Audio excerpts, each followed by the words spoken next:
হযরত ইব্রাহিম খলিলুল্লাহ, ইসমাইল জবিহুল্লাহ বাপ বেটা মিলে যখন খানায়ে কাবা বানালেন, আল্লাহ কয় ইব্রাহিম রে, খানায়ে কাবার তামির আর নির্মাণের কাজ তুমি শুরু করো, আর তোমার সন্তান ইসমাইল জবিহুল্লাহ যুগালির কাজ করবে। সুবহানাল্লাহ। উপরে উঠার জন্য আমি আল্লাহ কুদরতি লিফটের ব্যবস্থা করে দিব। সুবহানাল্লাহ। খানায়ে কাবা অনেক উঁচা, ইব্রাহিম হাত দিয়া নাগাল পায় না। আল্লাহ কয় ইব্রাহিম, একটা পাথর আমি তোমার কাছে পাঠাই দিলাম, পাথরের উপরে দাঁড়িয়ে যাও। পাথরকে আল্লাহ ডাক দেয়া কয় পাথর, আমার খলিলের পায়ের দাগটা তোর সিনার মধ্যে অঙ্কন করে নে। জুড়ে সুবহানাল্লাহ কন। আমার ভাইরা, ইব্রাহিম খলিলুল্লাহ যখন ওই পাথরের মধ্যে দাঁড়াইলেন, পাথর আল্লাহর হুকুমে কখনো উপরে যায়, কখনো নিচে যায়। লিফটের কাজ করে, লিফটে তো বিদ্যুতের সংযোগ লাগে, কিন্তু আল্লাহর লিফটে কোনো বিদ্যুতের সংযোগের দরকার না যায়। প্রয়োজন হলে কোনো বাটন টিপতে হয় না, সোজা উপরে যায়, আবার যখন প্রয়োজন শেষ হয়ে যায় সোজা নিচে চলে আসে। সুবহানাল্লাহ। ওখান থেকে বৈজ্ঞানিকরা লিফট আবিষ্কার করেছে, এর আগে লিফটের কথা তাদের মাথায় আসে নাই। কিন্তু বৈজ্ঞানিকদের লিফট যদি বিদ্যুৎ না থাকে, বৈজ্ঞানিকের লিফটের মধ্যে যদি কোনো যান্ত্রিক সমস্যা দেখা যায়, চলে না, পড়ে যায়, কয় না, লিফটের তার ছিঁড়ে কত মানুষ মারা গেছে। আল্লাহ কয় তোমাদের লিফট যতই সুন্দর করে বানাও, ওই আমার খানায়ে কাবার লিফটের ধারে কাছেও যাইতে পারবে না। ওই পাথর যদি কখনো সুযোগ হয়, কখনো যদি হজ উমরায় যান, খানায়ে কাবার পাশে গোল্ডেন গ্লাসের ভিতরে ওই পাথরটা সংরক্ষিত আছে। আল্লাহ কোরআনে কয় ওয়াত্তাখিযু মিন মাকামি ইব্রাহিম মুসাল্লা। এ আল্লাহর হাবিবের উম্মত, এ আমার গোলামরা, যদি সময় হয়, যদি টাকা পয়সা ম্যানেজ করতে পারো, জীবনে একবার হলেও তোমার রুহানি বাবা, মুসলিম মিল্লাতের রুহানি পিতা ইব্রাহিম খলিলুল্লাহ নাই রে, তার পায়ের দাগটা তোমাদের জন্য রেখে দিলাম। আছে না নাই? গোল্ডেন গ্লাসের ভিতরে যদি আপনি তাকান, আল্লাহর খলিলের পায়ের দাগ পাথরের মধ্যে এখনো আছে না নাই? পাথর তো তুলার মতো নরম হয়, পাও দিলে দাগ বৈশা যায়, কথা কয় না। শক্ত পাথরের মধ্যে দাগ কে বসাইছে? আরো জোরে বলতে হবে কে? হযরত ইব্রাহিম আর ইসমাইল মিলে খানায়ে কাবার কাজ যখন কমপ্লিট হয়ে গেল, আমার ভাইরা, কমপ্লিট হওয়ার পর আল্লাহর কাছে বাপ বেটা মিলে দোয়া করলেন, ওয়া ইয ইয়ারফাউ ইব্রাহিম আল কওয়াইদা মিনাল বাইতি ওয়া ইসমাঈল রব্বানা তাকাব্বাল মিন্না ইন্নাকা আনতাস সামিউল আলীম। এ মালিক, খানায়ে কাবার কাজ কমপ্লিট হয়ে গেল। আল্লাহ কমপ্লিট হয়ে গেছে, গোটা বিশ্বের মানুষকে আহ্বান করো, যে যেখানে আছে একবার হলেও যেন আমার ঘরটা জিয়ারত করে যায়। অনেক লম্বা ইতিহাস তাফসীরের কিতাবের মধ্যে আছে, ইব্রাহিম খলিলুল্লাহ খানায়ে কাবার সামনে জাবালে কাইকুয়া, জাবালে কাইনুকা, ওখানে তিনি আবি কুবাইসের মধ্যে দাঁড়াইয়া গোটা বিশ্বের মানুষকে কয়, ইয়া আইয়ুহান নাস ইন্নাল্লাহা বানা লাকুম বাইতান ওয়া আওজাবা আলাইকুমুল হজ ফাআজিবু রাব্বাকুম ফালতাফাতা ইয়ামিনান ওয়া শিমালান ওয়া শারকান ওয়া গারবা। তোমাদের জন্য আল্লাহ এত সুন্দর ঘর বানাইছে, যে যেখানে থাকো একটা বার হলেও এখানে আইসা জিয়ারত করে যায়। তাফসীরের কিতাবের মধ্যে আছে ইব্রাহিম খলিলুল্লাহ জাবালে আবি কুবাইস থেকে ডাক দিয়েছেন গোটা বিশ্বের যেখানে যারা বসবাস করে, কেউ মার পেটে, কেউ রূহের জগতে, কেউ বা দুনিয়াতে, যারা পৃথিবীর মধ্যে কিয়ামত পর্যন্ত আল্লাহর ঘর জিয়ারত করতে যাবে, আল্লাহ পাক এই আওয়াজটা তাদের কানে পৌঁছে দিয়েছেন। প্রত্যেকে যার যার অবস্থান থেকে বলেছেন লাব্বাইক আল্লাহুম্মা লাব্বাইক লাব্বাইক লা শারীকা লাক লাব্বাইক ইন্নাল হামদা ওয়ান নি'মাতা লাকা ওয়াল মুলক লা শারীকা লাক। আল্লাহু আকবার। এই জন্য মুফাসসিরিনে কেরাম লিখেন যত কোটি কোটি টাকার মালিক হক না কেন, ওই সময় যদি লাব্বাইক না বলে থাকে তাইলে কোটি টাকার উপর মারা যাবে, কলা পাতার উপর শুয়ে থাকবে, তাও হজ নসিব হবে না। কলা পাতার ঘটনা জানেন? কোটি কোটি টাকা নিয়ে ব্যাগ নিয়ে রওনা দিছে, যে বাহনকে সারা জিন্দেগি বলতে বলতে মুখ দিয়ে ফেনা উড়াইছে, ওই বাহন দিয়া নদী পার হইবার লাগছে। মাঝখানে যাওয়ার পর নদস্যরা মনে করছে এর ব্যাগের মধ্যে মনে হয় টাকার অভাব নাই। ওই কি ব্যাগের মধ্যে দেখেছে, বাপরি বাবা, হাজার হাজার কোটি টাকা, টাকা রাইকা আবার ফেরত দিয়ে গেছে। আর এ এলাকার মানুষ গনিমতের মাল পায়া যে যেইভাবে পারে পাইকারি ভাবে অংশগ্রহণ করছে। কথা বলেন ঠিক কিনা? কলা পাতাতে শুয়েও বাঁচতে পারো নাই, বুঝা গেল না না, মুক্তি পাওয়ার একমাত্র কেবলমাত্র শুধুমাত্র উপায় হলো ইসলাম। ঠিক কিনা বলেন? আমার ভাইরা, বুঝা গেল টাকা থাকলে হজ করা যায় না। ঠিক কিনা বলেন? গ্রিন সিগন্যাল আসতে হবে আসমান থেকে, যতক্ষণ পর্যন্ত গ্রিন সিগন্যাল না আসবে ততক্ষণ পর্যন্ত হজ আর উমরা নসিব হবে না। ঠিক কিনা বলেন? এরপর হযরত ইব্রাহিম আল্লাহর কাছে বলেন রব্বানা ওয়াবআথ ফীহিম রাসূলাম মিনহুম রাসূলাম মিন আনফুসিহিম ইয়াতলু আলাইহিম আয়াতিকা ওয়া ইউআল্লিমুহুমুল কিতাবা ওয়াল হিকমাতা ওয়া ইউযাক্কিহিম ইন্নাকা আনতাল আজিজুল হাকীম। আল্লাহু আকবার। আল্লাহ না করি না গাই, বহুদিন পর একটা সন্তান তোমার কাছে চায়া নিলাম, রব্বি হাবুলি মিনাস সালিহিন। সন্তান তো দিলা, সন্তান তো দিলা, কিন্তু তুমি কর সন্তান এবং তার মাকে বনবাস দিয়াস। আল্লাহু আকবার। দুধের সন্তান তার মাকে সহ তুমি আমার অর্ডার করলা এমন জায়গাতে রাইখা আসো যেখানে কোনো মানুষ নাই, যেখানে কোনো বসবাসের জায়গা না।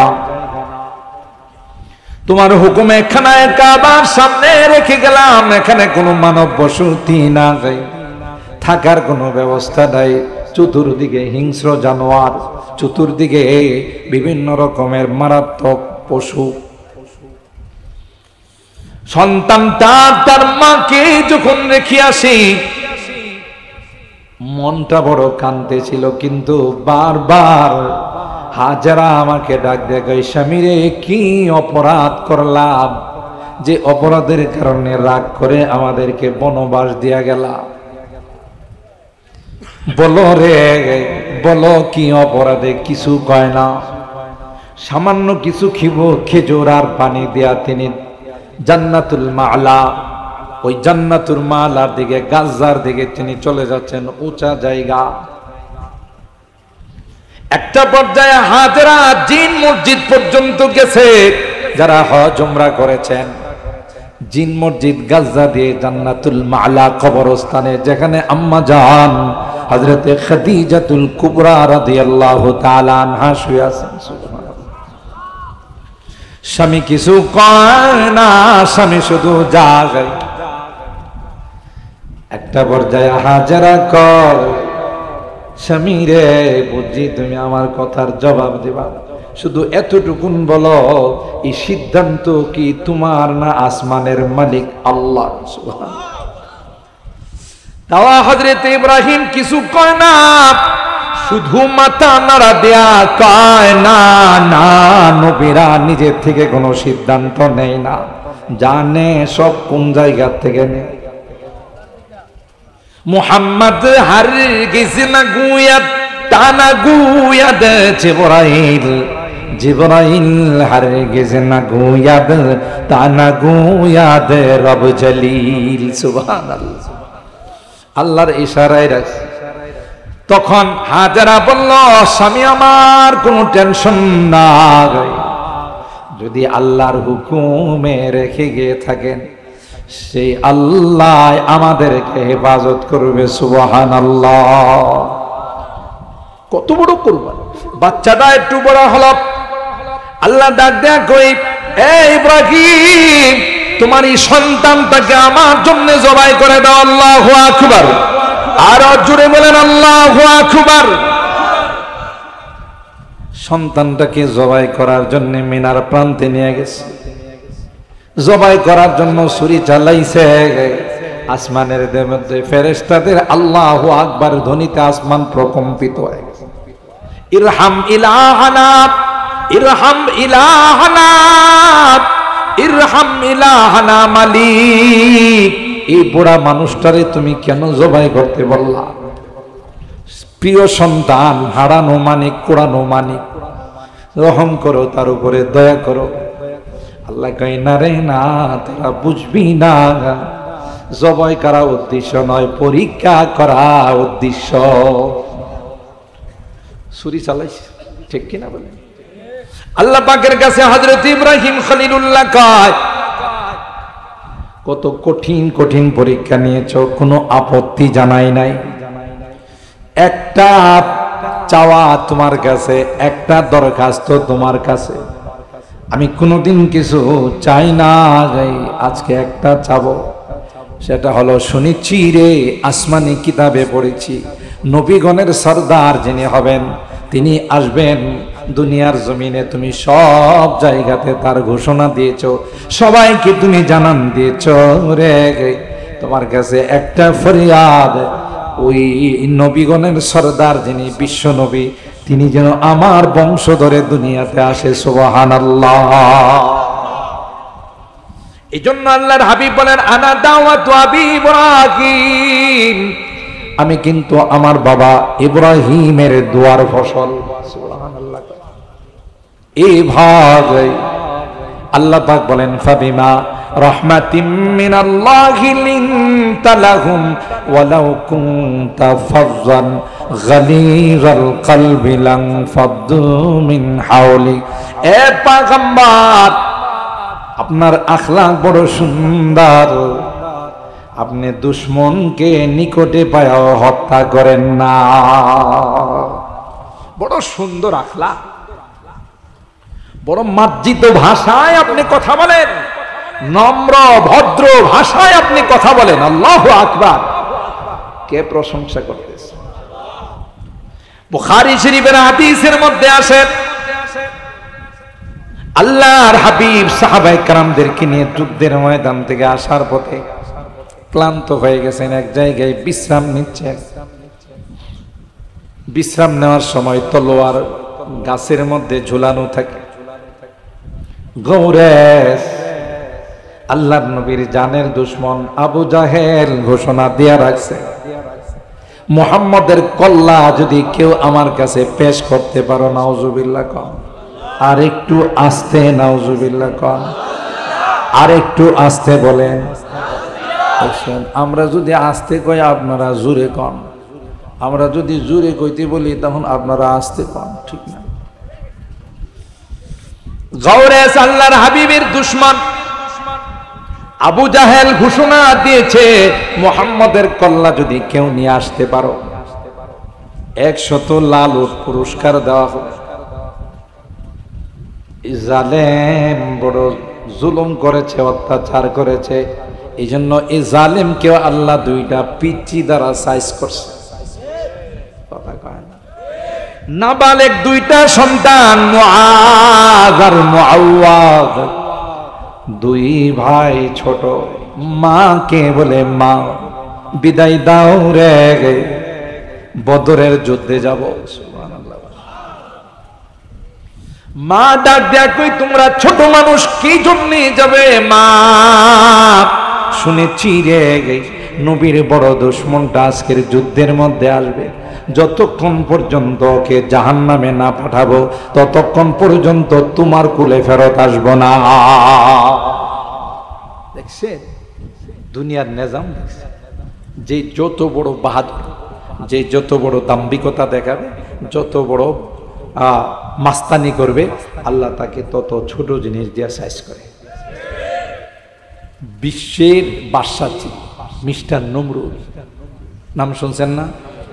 ইন্টারন্যাশনাল হারামজাদা ছিল, লোকাল হারামজাদা নয়। ঠিক কিনা বলেন? কোরআনের যারা বিরোধিতা করে, ইসলামের যারা বিরোধিতা করে, নায়েবে রাসূলদের যারা বিরোধিতা করে, কোরআনের মাদ্রাসার যারা বিরোধিতা করে, বুঝতে হবে তাদের জন্মের কোথাও না কোথাও লিক হয়ে আছে। জন্মের লিক ছাড়া ইসলামের বিরোধিতা করতে পারে না, হারামজাদা ছাড়া, জাত সন্তান ছাড়া বিরোধিতা করতে পারে না। এটা ইসলামের বিধান।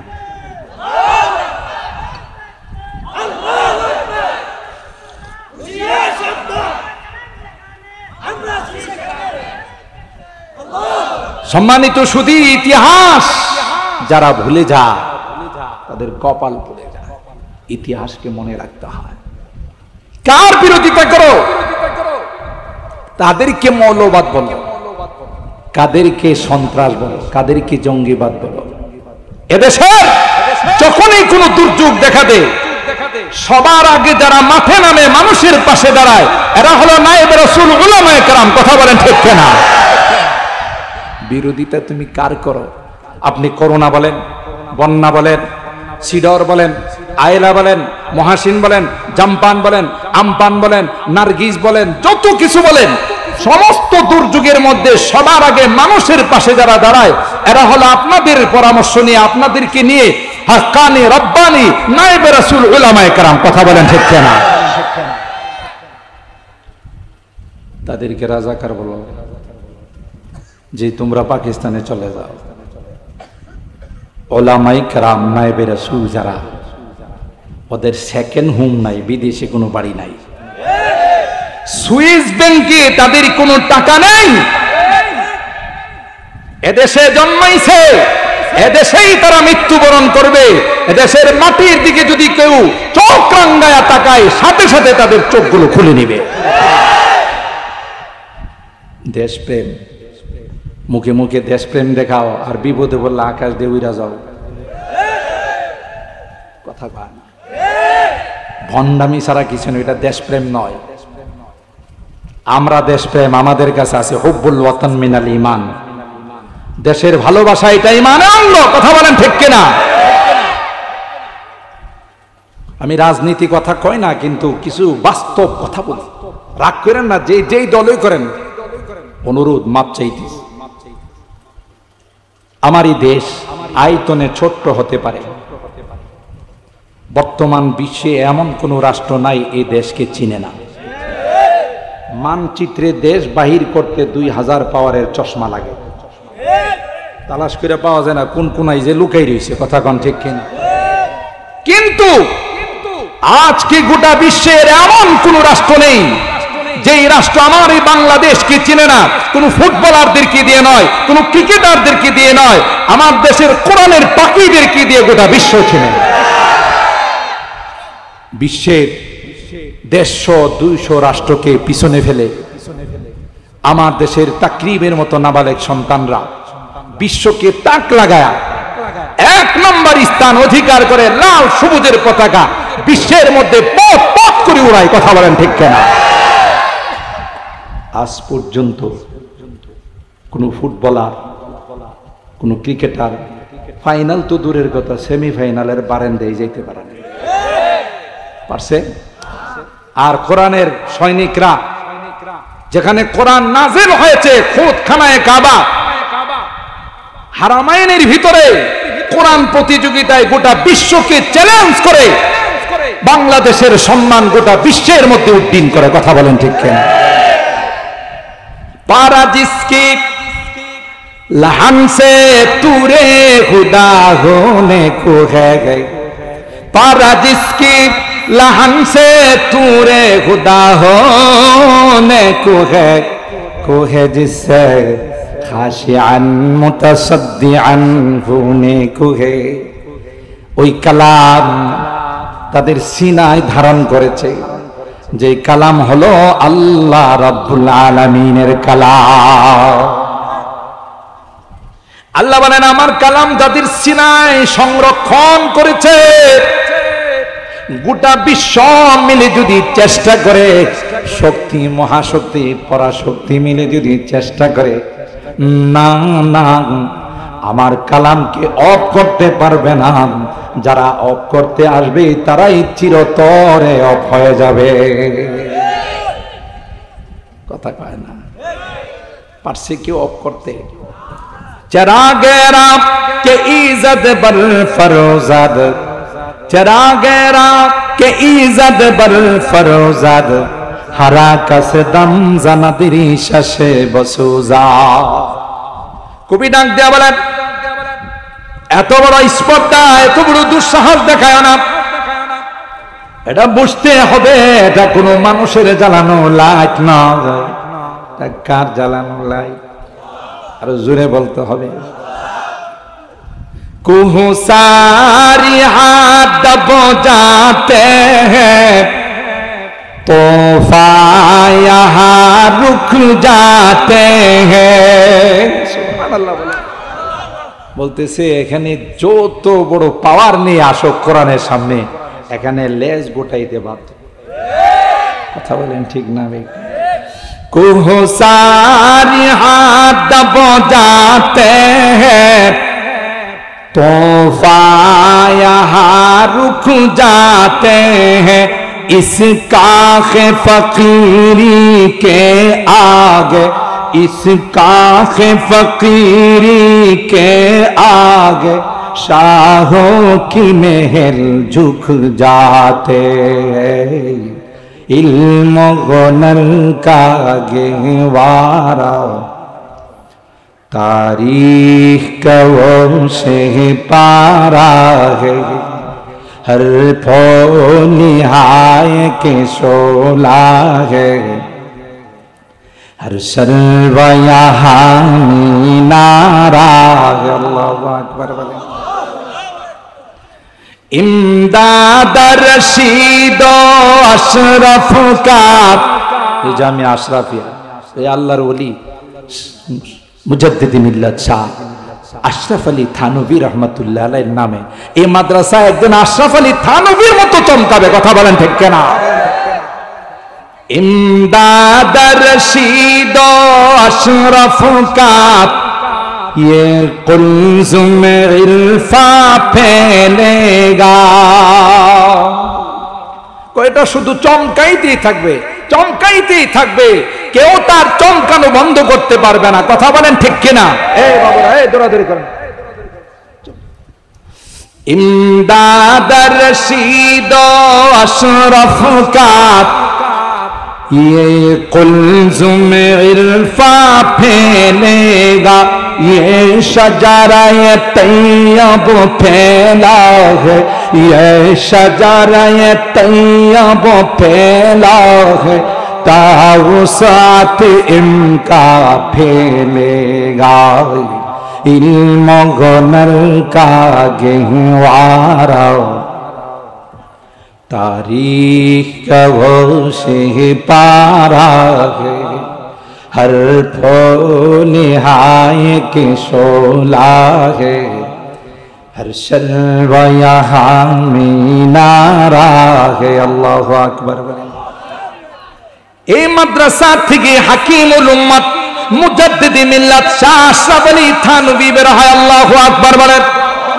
এই সকল কওমি মাদ্রাসাগুলো থেকে রশিদ আহমদ গঙ্গুহি বের হয়। এই সকল কওমি মাদ্রাসা থেকে শাইখুল হিন্দ মাহমুদুল হাসান দেওবন্দি বের হয়। জোরে বলুন ঠিক কিনা? কারি তৈয়ব সাহেব রাহিমাহুল্লাহ বের হয়। শাইখুল আরব ওয়াল আজম আওলাদ রাসূল হযরতে হুসাইন আহমদ মাদানী বের হয়। ঠিক কিনা বলেন? হে আজমে হুসাইন আহমদ সে বাপ हंगामाए गिरोदारी हजरत हुसैन अहमद मादानी এই রাজনীতির নেতৃত্ব না দিলে আজ কিও আমরা ইংরেজদের গোলামদের অবদান নাই। জোরে বলুন নাই? এখনো আছে, এখনো আছে। তোমরা তো আকাশ মেঘলা দেখলে আকাশ দিয়ে উড়াল মারবে। আমরা এ দেশে জন্ম নিয়েছি, আমরা কখনো উড়াল দিয়ে যাব না। কথা বলেন ঠিক কেন?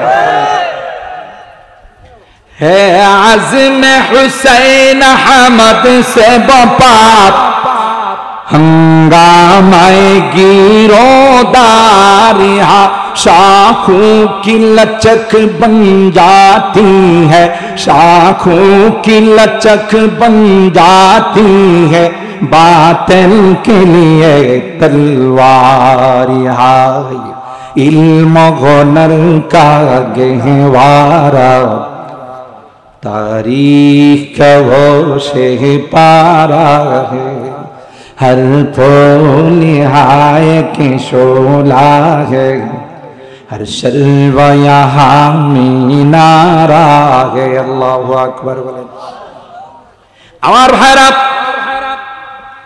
কোরআনে কারীম আল্লাহ বলেন মুহাম্মাদুর রাসূলুল্লাহ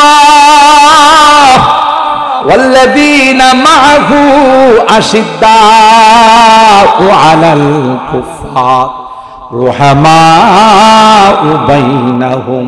আল্লাহ ডাক দিয়ে কয় মুহাম্মদের যারা সঙ্গী হয়, মুহাম্মদের যারা সাথী হয়, এরা যেমন নরম আবার তেমন গরম। কে কয়? আল্লাহ কয় এরা নরম হতেও জানে, গরম হতেও জানে। वो संग गराजू हाइल है, रास्ते से हटा कर दम लेंगे, हम राह वफा के रहरो है, मंजिल पे जाकर दम लेंगे। ये बात आई दुनिया को, हम फूल भी है तलवार भी है। ঠিক কি না বলেন? দুনিয়ার মানুষকে আমরা জানান দিতে চাই আমরা ফুল দেওয়া বরণ করতে পারি, ইসলামের বিরোধিতা যারা করে তাদেরকে তলোয়ার দিয়েও আমরা বরণ করতে পারি। কথা বলেন ঠিক? নরম গরম, এটাই ইসলামের মেজাজ। কথা বলেন ঠিক কিনা? ये बात आई दुनिया को, हम फूल भी है तलवार भी है, इससे बज़्म जहां को महकाएंगे, या आंसू में बहा कर दम लेंगे, हम राह वफा के रहरो है, मंजिल पे जाकर दम लेंगे। अल्लाहु আকবার বলেন। লিল্লাহে তাকবীর। না আপনাদের আওয়াজে মনে হইতেছে রোজা রাখছেন। লিল্লাহে তাকবীর। লিল্লাহ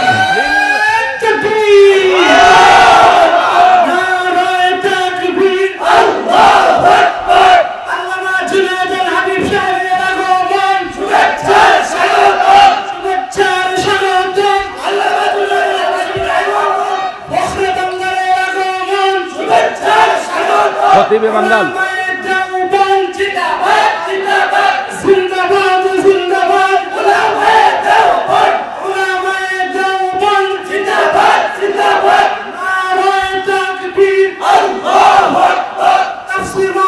পক্ষ থেকে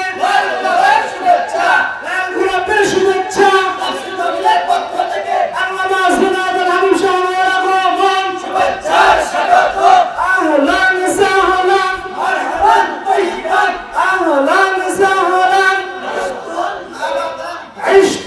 রাস্তা রাস্তা ছেড়ে দেন, রাস্তা ছেড়ে দেন, হযরতকে আসতে দেন স্টেজে। আপনারা রাস্তায় ভিড় করেন না, মেহেরবানি করে ছেড়ে দেন। খতিবে বাঙ্গালকে আসতে দেন। হ্যাঁ ভাই, আলহামদুলিল্লাহ বলেন, সবাই বসে পড়েন, বসে পড়ুন। আলহামদুলিল্লাহ জোরে বলেন, আরো জোরে বলেন আলহামদুলিল্লাহ। আল্লাহ তাআলা আমাদের গত বছরের আশাকে পূরণ করছেন। হযরত আমাদের মাঝে সময় মতো চলে আসছেন। আল্লাহ হযরতের হায়াতে বরকত দান করুন, আমিন বলুন। বসে পড়ুন, সকলেই বসে পড়ুন। এই যে আমার বাম সাইডে অনেক জায়গা আছে, যারা ডান সাইডে দাঁড়িয়ে আছেন মেহেরবানি করে বসে পড়ুন। কেউ দেরি না করি। আলহামদুলিল্লাহ, আল্লাহর কাছে আমরা শুকরগুজার যে হযরতকে আমরা পেয়ে গেছি। আল্লাহ হযরতের হায়াতে বরকত দান করুন, সবাই বলেন আমিন। সম্মানিত সুধী, আমি আগেই আপনাদেরকে ওয়াদা করেছি যে আজকের মাহফিলের মধ্যমণি প্রধান আকর্ষণ যখন এসে যাবেন, আমরা আর দেরি করব না, হযরতের জুবান থেকে কথা শুনবো। মাত্র 2 মিনিট হযরত বসবে, একটু বাতাস খাবে। 2 মিনিটের জন্য মাদ্রাসার ছাত্ররা রুমাল নিয়ে যাচ্ছে। এই মাদ্রাসাটা আপনাদের দান অনুদান এবং আপনাদের ভালোবাসায় প্রতি সময়ে প্রতি মুহূর্তে উন্নতির দিকে যাচ্ছে। কথা বলেন ঠিক কিনা? আজকে এতগুলো ছাত্রকে পুরস্কার দেওয়া হয়েছে, এটা আপনাদের ফসল। আমি এসে দেখতেছিলাম আপনারা 1,50,000 এইভাবে আপনারা দান করতেছিলেন। ইনশাআল্লাহ এই মাদ্রাসার নাম যেমন জামিয়া আশরাফিয়া, একদিন গোটা বিশ্বের মধ্যে হযরত হাকিমুল উম্মত মুজাদ্দিদি মিল্লাত শাহ আশরাফ আলী থানভীর মতো এই মাদ্রাসা চমকাবে। কথা বলেন ঠিক কিনা? আপনারা ছাত্ররা আপনাদের কাছে রুমাল নিয়ে যাচ্ছে। আরো ছাত্র যাও, দ্রুত দ্রুত, যে যা পারেন রুমালের মধ্যে বিসমিল্লাহ করে আপনারা রুমালের মধ্যে শরীক হবেন। হ্যাঁ ভাই, তাড়াতাড়ি। এই ছাত্র আরো যাও, তোমরা যারা আছো ভিতরে ঢুকো। আপনারা ছাত্রদের হাত আর রুমালগুলো তোমরা স্টেজে পৌঁছে দিবা। আলহামদুলিল্লাহ।